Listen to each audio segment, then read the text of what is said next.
Bien, nosotros creemos que bien y hemos valorado como muy positivo todo el trabajo hecho en este periodo. Obviamente que como es de público conocimiento, y no solamente en la actividad del fútbol, sino en muchísimas actividades, esta situación nos hizo reinventarnos en una cantidad de facetas y bueno, para el futbolista pasar ya 13 semanas en confinamiento y sin poder entrenar y sobre todo sin poder tener el contacto específico con el juego, con las relaciones de entrenamiento que son necesarias para mantener obviamente el rendimiento. Ha sido complicado, no ha sido fácil. Hemos planteado distintas estrategias en lo que va de este tiempo para tratar de mantener cierto nivel de condición física, para tratar de mantener ciertas variables, evitando lo más que podamos o retardando, digamos, el tiempo de pérdida de esa capacidad condicional. Y bueno, en eso hemos trabajado, en eso hemos estado, en tratar de mantener el grupo junto, enfocado y bueno, y no perder el contacto, pese a que obviamente el entrenar por videoplataforma no se asemeja en lo más mínimo a la preparación que necesita un futbolista profesional. Profe, ¿hay algún lesionado o sin lesiones? No, gracias a Dios, no, todo en orden, todo bien. Los 27 jugadores estarían para comenzar la fase número 3 cuando eso se determine. 27 jugadores. Fíjese que leyendo, profesor, digamos el protocolo que ha sido sí. que ha sido enviado, hablan de 25 jugadores inicialmente, ¿no? Para el trabajo de manera individual, ¿no? Sí, tendríamos, en realidad, yo espero no equivocarme, la interpretación que le damos nosotros al protocolo es que son 20 jugadores de campo, 2 arqueros y un grupo de 5 futbolistas espejo o retén que van a entrenar en un contraturno, o digamos que en un horario distinto al que entrenan los demás futbolistas en la misma jornada de entrenamiento. Así lo interpretamos nosotros, hicimos la consulta y nos dijeron que era acertado, que estaba bien como lo habíamos interpretado, que son 10 jugadores de cancha en un horario, al siguiente horario otros 10 jugadores de cancha, y en el tercer horario, en un espacio aparte, entrenan los 2 arqueros, y en un espacio aparte, con el preparador físico, entrenan los 5 futbolistas que van a ocupar ese grupo espejo o retén, digamos. Sí. ¿A ustedes les han indicado cómo van a ser las pruebas básicamente del COVID-19? ¿Cómo se van a hacer? Si es que van a los hogares de los deportistas, de los jugadores en este caso, ¿y cuántos días antes de los entrenamientos serían esas pruebas, profesor? No, yo personalmente no lo manejo eso. Seguramente el doctor Portela, que no se le escapa ningún detalle, ya lo deba tener considerado, o al menos debe haber elevado la consulta. Sí, en cuanto a tiempo de trabajo, ¿usted lo ve bien? Que como preparador físico, ¿usted ve bien los tiempos que se manejan para el reinicio del fútbol? Hablan de mediados de agosto, por ejemplo, para el reinicio del campeonato. ¿Ese tiempo lo ve aceptable para que los jugadores lleguen en buen estado? Sí.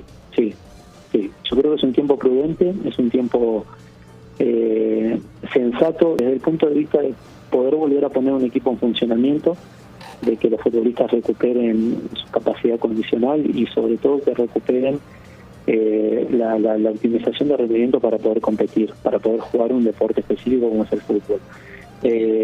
Acá en Crista, si se lo hace volver con un horizonte muy lejano, además de toda la situación emocional que ha vivido en todo este tiempo, como ha pasado en todos los aspectos y en todos los ámbitos laborales y de vida en sí, no es solamente un tema del futbolista, pero la ansiedad ha sido un factor digamos que bastante recurrente y del día a día, conforme fue pasando el tiempo y fue aumentando esta situación y aumentando el confinamiento. Entonces, hoy yo creo que el ponernos un plazo de unas 5 o 6 semanas es un tiempo prudente, es un tiempo que desde el punto de vista de condición física ayuda a un desarrollo como para poder presentarse a competir en buenas condiciones, y a su vez desde el punto de vista emocional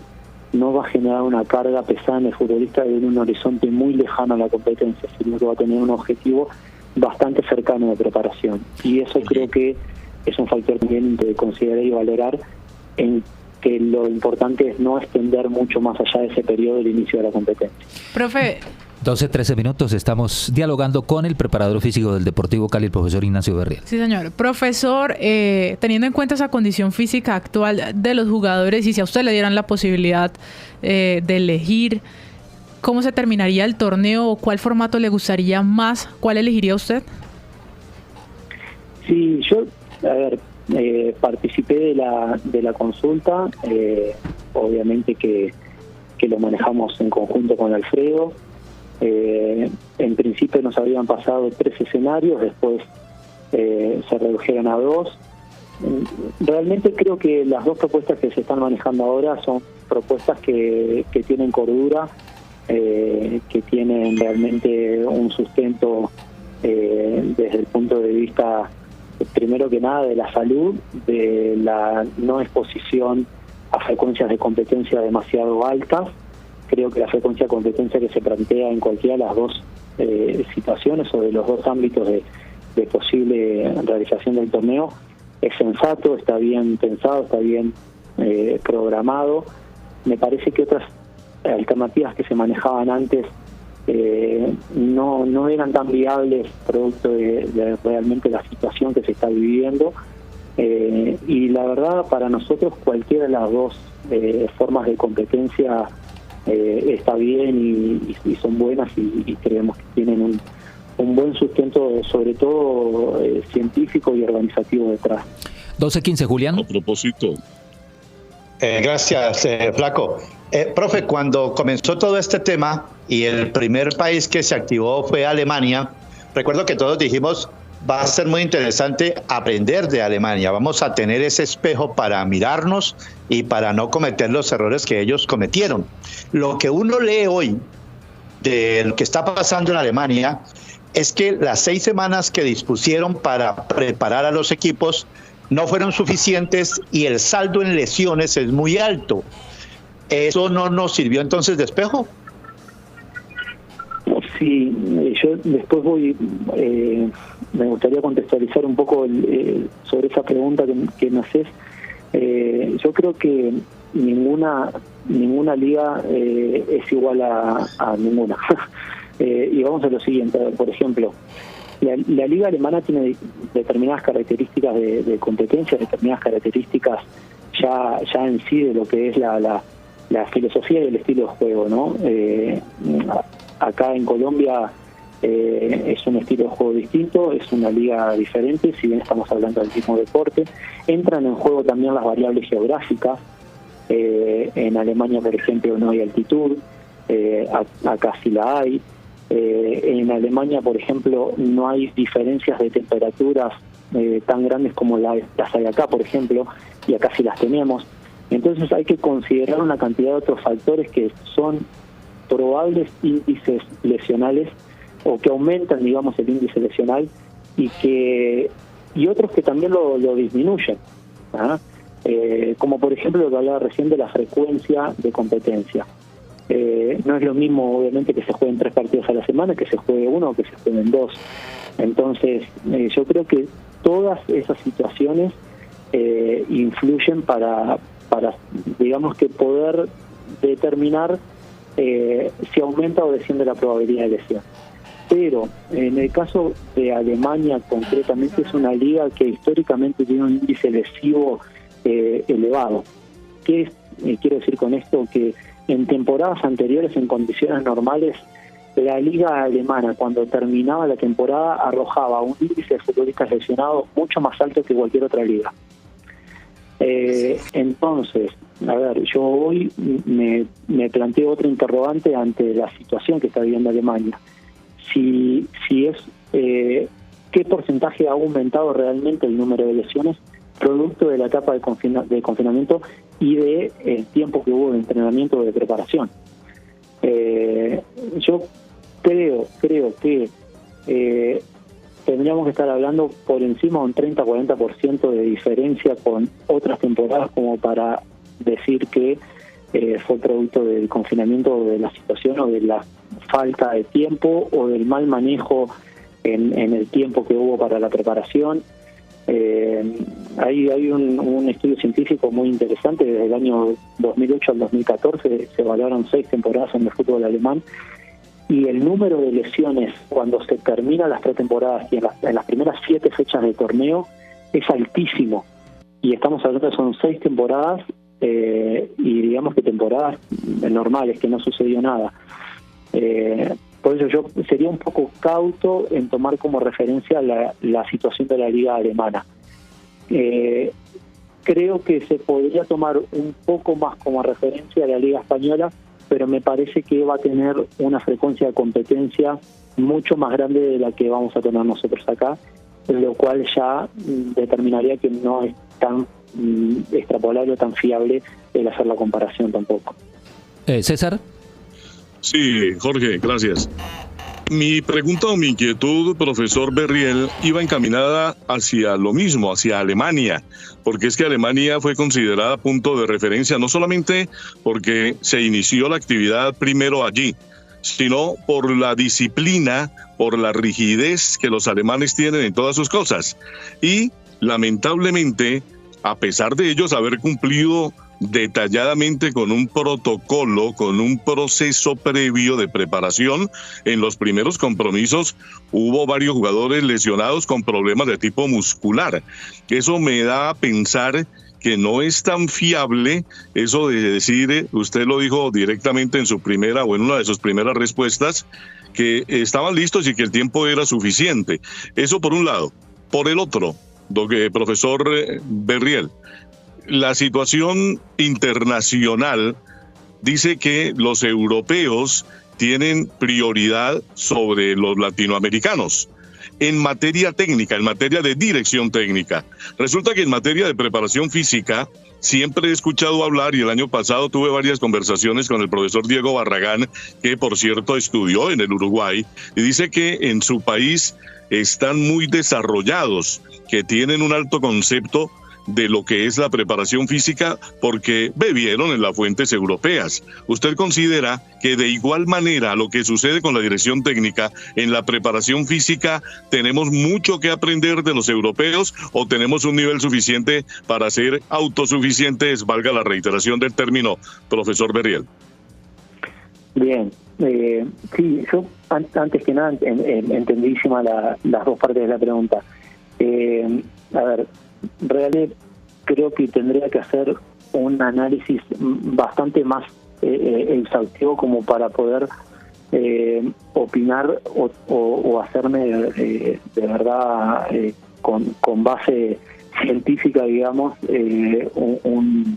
una opinión respecto a lo que sucede en la competencia en Alemania y al tiempo de preparación que tuvieron y a cómo fue el confinamiento y a cómo fueron las fases. Hay varias cosas que entran en punto de análisis. Yo por eso digo que tenemos que tomar con pinzas. Ahora, voy a la otra pregunta que me hacías y te digo, lo hablábamos hace un par de días con Alfredo, que acá en Colombia hay un nivel profesional altísimo, muy bueno. A veces pasa también porque se reconozcan las oportunidades y porque realmente el entrenador y el preparador físico colombiano esté convencido de la valía que tiene. Colombia tiene excelentes entrenadores, excelentes preparadores físicos, gente como el caso de Barragán, que se ha formado en el exterior, gente que se ha formado aquí y ha trabajado en el exterior, y realmente han tenido entrenadores de muchísima trayectoria y con ellos obviamente también preparadores físicos. A ver, respecto a lo que es en sí la formación en nuestro país, en Uruguay, es una formación académica muy buena, muy interesante que tiene Uruguay. Como tú bien decís, hay muchos preparadores físicos de distintas partes de América que por suerte tenemos el orgullo de que se vayan a formar a Uruguay. Y después está también que otros preparadores físicos desde muchos años a la fecha han tenido muy buenas intervenciones y muy buenas actuaciones a nivel internacional, y eso nos ha abierto las puertas a quienes venimos atrás y a quienes tratamos de tomar la experiencia de esos preparadores físicos como base para desarrollarnos en nuestra función. Ahora, yo creo que lo primero que tenemos que tener es una posición muy reflexiva ante esta situación de lo que estamos viviendo ahora y de lo que fue el confinamiento y de lo que es ahora el reintegro. Un análisis muy a fondo del contexto, de las posibilidades que nos brindó este tiempo de confinamiento para mantener entrenando en cierta medida al futbolista, de cómo llegan los jugadores a esta etapa de reinicio de los entrenamientos, y sobre todo individualizar muy bien las cargas, y eso es un tema importante, y creo que ahí va a estar la clave y la cuestión de cómo se llega al momento de la competencia. 12:24. Sí, siga, profesor. No, cortito nomás, si les hago un paralelismo con lo siguiente. No es lo mismo si yo tengo un coche con 300.000 kilómetros que si tengo un coche con 20.000 kilómetros. Y a lo que voy es lo siguiente: el futbolista mayor de 30 años y que tiene 15, 16 años de división y que tiene el doble de los años de primera división de pretemporadas y que tiene 300, 400, 500 partidos en primera división o hasta más, ese coche tiene muchos kilómetros arriba. Y si yo ahora en 6 semanas, en 5 semanas, en 4 semanas, lo que nos determinan los tiempos, le meto un kilometraje excesivo arriba, no lo voy a poner más fino al coche, sino que lo está sacando vida útil. En cambio, los muchachos más jóvenes que tienen otro sustento desde la condición física, que sus estructuras han sufrido menos desgaste, que sus índices lesivos son menores, que su historial de lesiones es menor, etcétera, esos jugadores pueden soportar otro tipo de carga de entrenamiento y pueden soportar otro tipo de carga de competencia. Por eso es a lo que voy, que el realmente planificar, organizar y distribuir bien las cargas de entrenamiento en función de las características individuales de cada futbolista, ya sea por condición y característica individual y por posición de juego, es fundamental y clave para que este tiempo de preparación que tengamos no sea ni excesivo ni quedemos cortos tampoco. Profesor, muy interesante su aporte para el Supercombo del Deporte, para todos nuestros oyentes. Muchísimas gracias por su tiempo, muy amable. Un placer, a las órdenes, y bueno, acá estamos. 12:26, el profesor Ignacio Berriel, preparador físico del cuadro verde y blanco. La pausa y regresamos.